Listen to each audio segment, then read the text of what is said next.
Hi, this is Joyce Farrell. Let's look at the insertion sort. The insertion sort is an algorithm for placing items in order.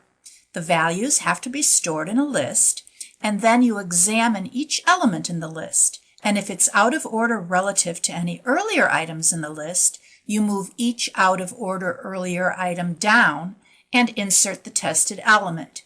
That sounds confusing, but let's look at an example. Suppose you have a list with 4, 3, 6, 2, 1, 5, and you want to arrange the numbers in ascending order. You would start by examining the number in position 1. It's a 3. You compare it to the earlier element. They're out of order, so you'd make a copy of the 3.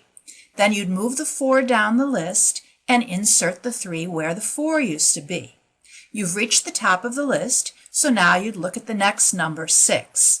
When you compare 6 to 4, it's in order, and compare 6 to 3, it's in order, and you've reached the top of the list, so nothing needs to be done with 6. Then you look at 2. 2 compared to 6 is out of order, so you make a copy of 2. Then you copy 6 and put it where 2 used to be. You compare 4 to 2, and they're out of order, so you copy 4 down the list. Then you look at 3 and compare it to 2. They're out of order, so you copy 3 and move it down the list.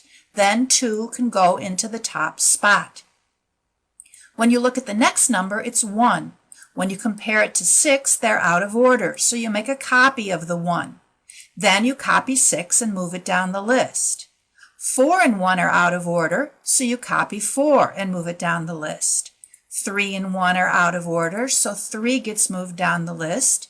2 and 1 are out of order, so 2 gets moved down the list. Then 1 can go into the top spot. Next, we'll look at the last number, which is 5. 6 and 5 are out of order, so we make a copy of 5. Then 6 gets copied down the list.